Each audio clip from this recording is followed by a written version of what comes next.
Okay friends, let's get started on replacing our jack pad. Now you're going to have 4 of these on this vehicle, 1 on each corner.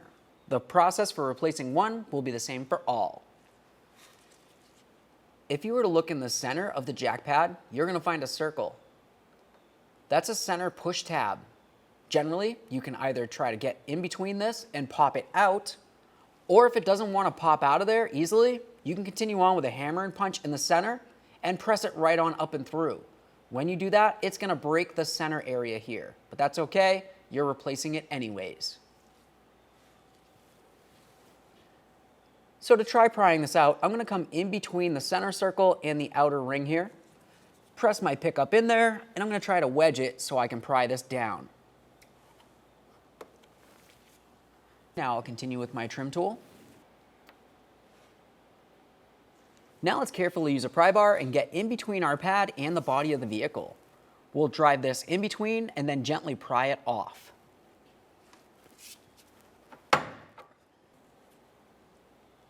Now if you were to look at the area that goes into the body of the vehicle, you can see that it has 2 little clips. Those clips essentially just grab onto the body and hold it in place. The center pin holds those 2 clips out. Now you just want to give the area a thorough inspection, wipe it down, make sure it's clean and free of any debris. Okay friends, now it's time to put in our new lift support pad.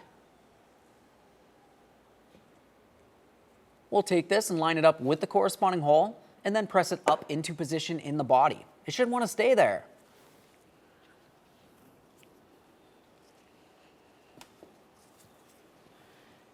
Once you have that in, continue on with your new locking pin. We'll just go ahead and start it in the hole, give it a couple loving bonks to drive it in.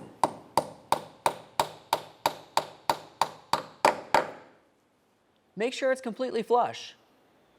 Now at this point, if you bought all of them for the vehicle, as I said before, the process will be the exact same thing for all.